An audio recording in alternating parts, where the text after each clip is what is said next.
back to Triple H Home Improvement. I'm your host, Shorty. Today I'm going to show you how to paint a wall. If you watched my previous video, I showed you the rest of the project. I started with the ceiling. I had to take off some chair rail, do some texture and some patching and all that stuff. I already put the first coat on the walls because I was running out of time last weekend. I wanted to get moved back in my bedroom and be able to sleep in it that night. So I just got in a really big hurry and went ahead and put one coat on the walls. Now it's a good time to look for anything else that needs to be patched. I did a little bit over there, but no big deal. Same thing, you just patch it a little bit. And for the texture, if you don't want to break out the hopper gun, just get you some of that stuff in a can and play with that until you get the texture right. And then put 2 coats on it. Of course, in between coats, we always pull sand. So just lightly, very, very lightly. If we don't want to get all the paint off or anything. You can see where all the high spots are. That's going to turn white. That's where I did the texturing, and this will help the texture blend in a little better too. But like I said, you don't want to put too much pressure on it. We don't want to sand it all down and nothing. Just knocking off all the big chunks or anything. Like you can see a place here, and sand all take care of that. Another thing I did, because this wall's textured and the ceiling's not, the ceiling used to be textured, so it was like popcorn, and I scraped it down when we first moved in the house, and I didn't do a really good job going around these corners, and it's hard to make those look perfect anyway. So what I did after painting the ceiling and putting one coat on the walls, I ran a small bead of caulk up here. That'll help me get a nice clean edge when I'm cutting it in. So keep that in mind. That's always a nice little trick to know. Good little tip.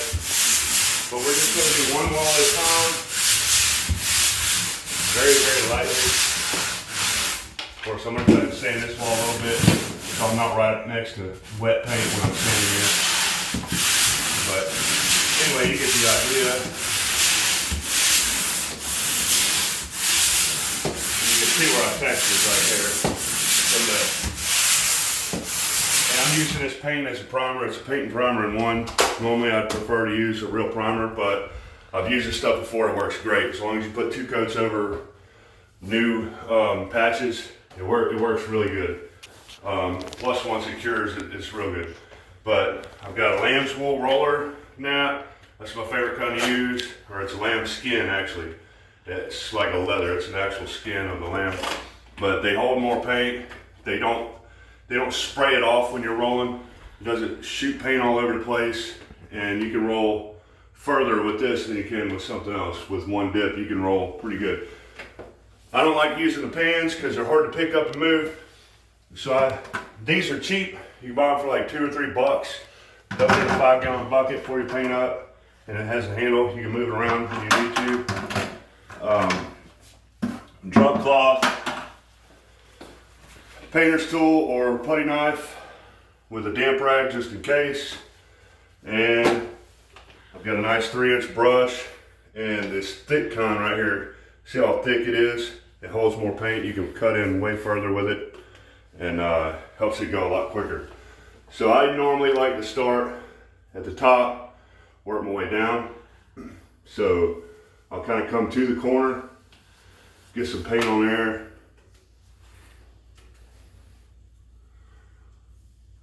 And as you're brushing this on, you want to kind of come up to the edge, but get a nice and straight, nice steady hand. And you can always come back and touch up the ceiling, and I'm going to have to because there's some places where I got in a hurry the other day, and I had to patch some more places on the ceiling too, so I'm going to be touching that up later. But when you're doing these corners, I'll show you how to do a corner. If you come over here, put your brush up here. You can put it up this way or this way, and you twist it like this. Or if you're going this way, you can twist it this way, and it pushes those bristles right up in that corner, so you can get a nice clean edge, nice clean corner up there. And that's how you do the corners. And these corners, you just want to slop it on there. Of course, if you're painting this wall a different color, you're going to want to make that a nice clean edge too. But painting one wall at a time because I've got furniture in here and I'm going to be moving it around. I'll just move it away from this wall, paint this wall, put it back, and then go to the next one. And I'm kind of OCD. I like to go left to right for some reason. I guess because the way we write, left to right. But when you're painting, I kind of put some paint on the wall like this, about 1 inch or a 1/2 inch below, and then I work myself up to it. And sometimes you have to go both ways just to get it up in them. Even though I caulked it, there's still some texture to this, so it's kind of bumpy. So you got to get the paint up in there. It's hard to make this stuff look really, really perfectly straight when the walls are bumpy. So there's another place I'm gonna have to touch up with the ceiling paint, but you get the idea. And another thing, if you see some stuff like that, from when I was blowing texture on, I got some, I guess I didn't get it real good with a sanding pole. Just use your, I don't want to scrape those off. I'm gonna cut in the top, come down that left side to the base, cut the wall into the base, and then we'll roll this wall out and then move to the next one. And just take your time. Sometimes I get in a hurry and that's when I start to get sloppy.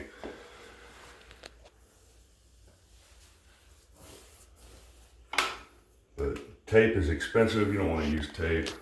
I mean, you can, but the paint will bleed under the tape and you're not going to get that nice crisp, clean line when you're using tape versus cutting it in the right way.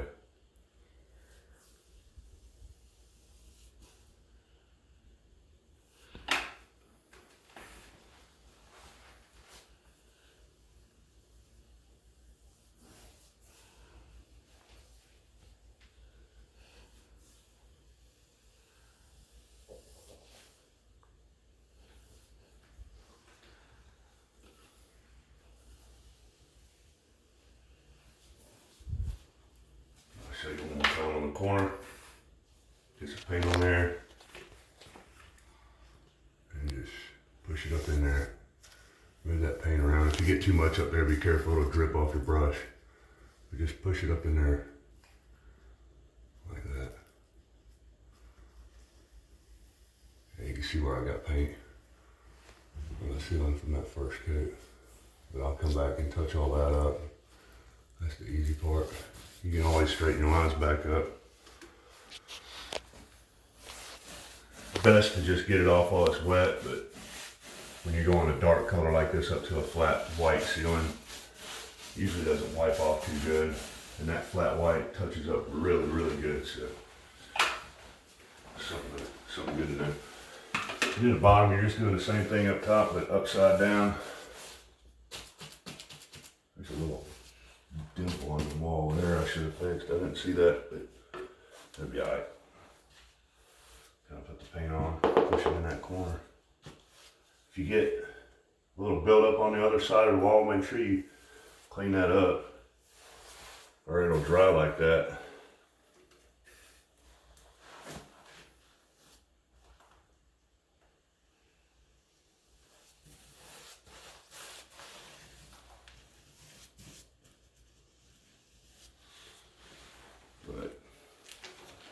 We'll get the paint on the brush, put it on the wall, leave about 1 inch or a 1/2 inch, and then bring it on down to the base. I'm going to be painting this baseboard later on, but I still don't want to get a whole lot of paint on it.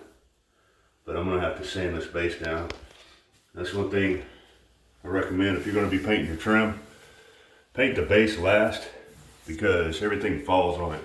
When I'm rolling, even with a lamb's wool, you're still going to get little specks on here, and you'll have to sand that and paint over it. Or you can run a piece of tape across there loosely, and still keep in mind to cut it in real nice, because when you're rolling, that's when you're going to get little sprinkles on it.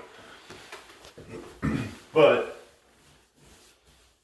you know, cut in nice and neat.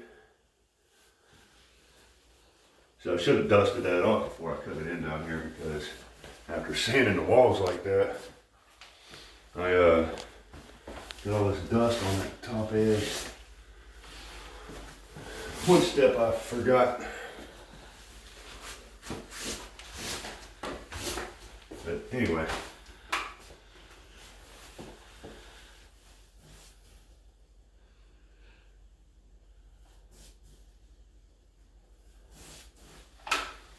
And always take off all your plates.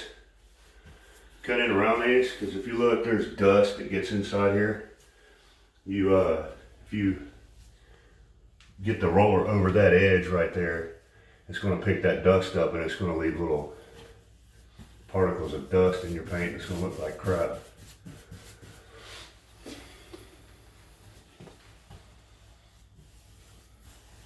I always kind of come back over my edges, make sure I don't leave anything built up on it that'll dry.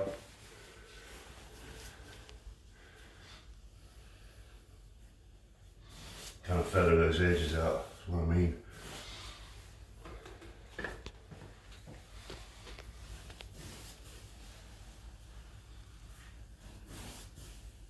In this second coat, you want to look real good.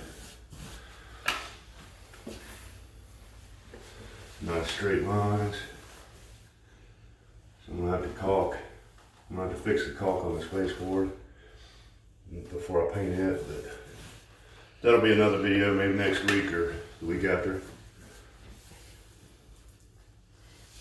Same thing with this corner. Kind of put it in and pushing the bristles in like this. You're twisting the brush and pushing the bristles in there.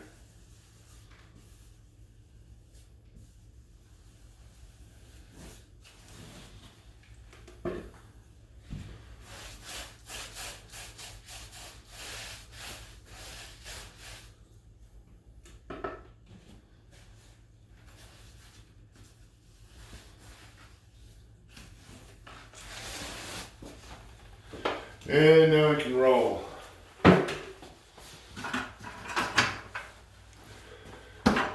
And make sure when you're rolling, have a nice rolling stick, pole or whatever. This is nice because if you get behind a tight space, you can shorten it up real quick. But if you try to roll this all by hand, you're gonna be hurting your back. Bending over too much. People always ask me, what do you need that pole for? You can reach everything. Can't reach the base standing up. But that first dunk, you're not gonna get a whole lot of paint. When you start rolling like that, you'll start to work the paint into the roller so it gets dry real quick. So what you wanna do, and see this, I didn't get this edge real wet, and that's good. You don't want to do that.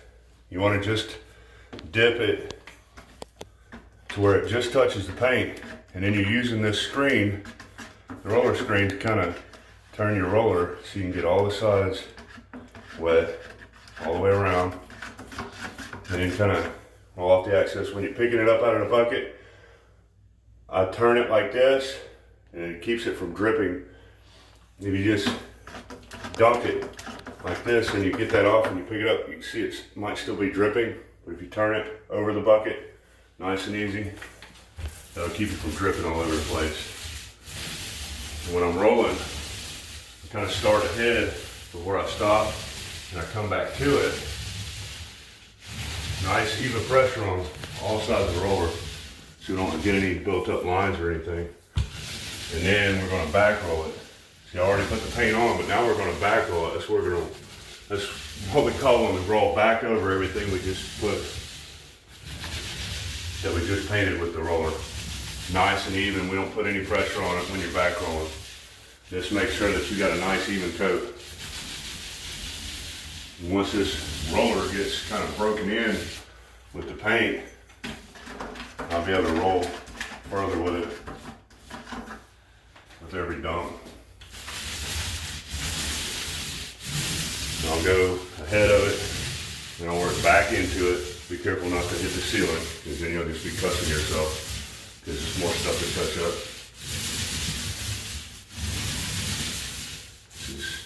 You can hear it's getting a little dry right there. Probably started a little too far ahead, but that's good though. We're good. And then back roll back over. That way I'm back rolling as I'm going. And you can see how far, that's what, 3 or 4 dunks, and I've already got half the wall done. If you have a crappier roller than that, that'd probably take you 6 dunks just to get that far.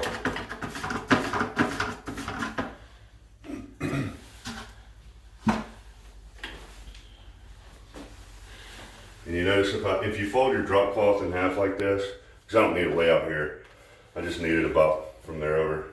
Keep the folded end up against the wall.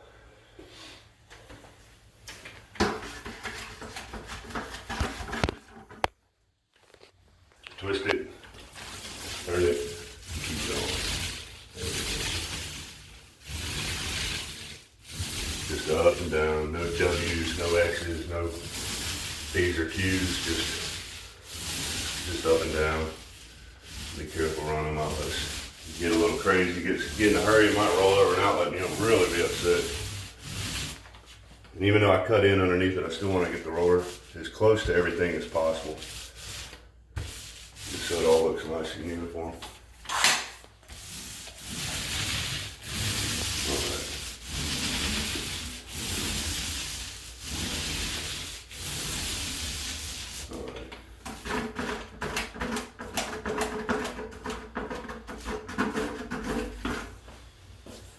See, this is still pretty clean. There's a little paint on there, but wipe it off, because that's where the drips are going to come from. If you dunk it too far, if you dunk it too deep into the paint,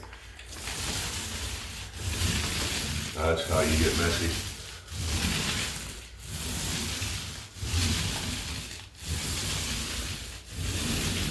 See, these lamb's wool sometimes, or lambskin naps, sometimes they look a little funky. They get all stringy like that, but that's not hurting anything. You don't have any fibers in your paint or nothing. It's not shedding. It just kind of gets a little stringy like that sometimes. Not all of them do that, but certain brands, I guess. Maybe it's wherever the sheep's from. I don't know.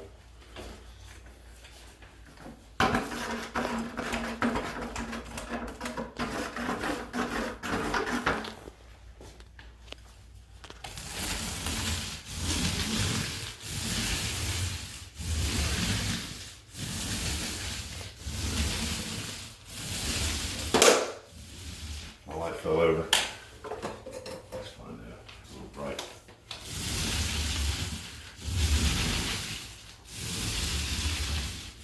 And also, if you're worried you're going to hit the ceiling, if you can reach up like this, you can roll this way.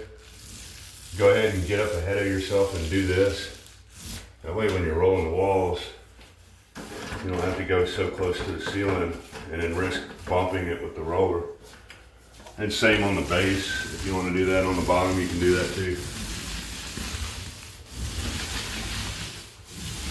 But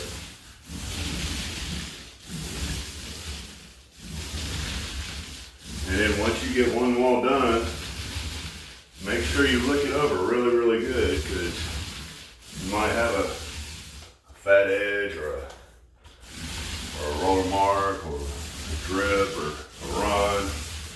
Just look over everything and make sure before it dries that it looks all good. Because if you get like a run or something, like let's say you put too much pressure on this side of the roller, you do that, you might get a little line there and it looks like crap. Just come back and lightly roll over it and fix it. Or if somebody just walks up and sticks their hand in it, you get a spot like that, or sometimes you might turn around and bump it with your elbow or bump it with something. Just, anyway, you get the idea. Just look over everything. Make sure it all looks good. Make sure your corners look good. There's nothing running or there's no bad edges, or even a holiday. You might have a holiday somewhere. That's where, you know, you can, it's kind of like a mist spot, like it didn't get enough paint on it or something. You can see that it's dry. But just look that over before you move on to the next wall. And then you just keep going. Go to the next wall. And if you're gonna be cutting in for a while, or if you're gonna be going to lunch or taking a break, don't leave the roller like this. That stuff will dry up and it'll ruin your roller nap. So always wet it. And you can take this wet rag and just put over your bucket, and that'll keep that roller from drying out on you. You can go to lunch, take you an hour and a half lunch, drink some beer, come back, your roller's still good, you're ready to go. But same with your brush. You don't want to leave it laying somewhere where a kid's going to come in and knock it over, or even an adult. You want to just set it in the middle of the floor, put it on the drop cloth, close to the wall. People will see it better, won't get knocked over. But that's how it's done. We'll let that dry. You can put a fan on it or something. And once it's dry and cured, you can put your plates back on, hang some pictures, touch up the ceiling. You can still see my pencil marks from the other day where I was doing that, because I guess that paint didn't cover that, but I can touch that up. But it'll be looking good once we get it all finished up and touched up. But that's that, guys. Appreciate you watching.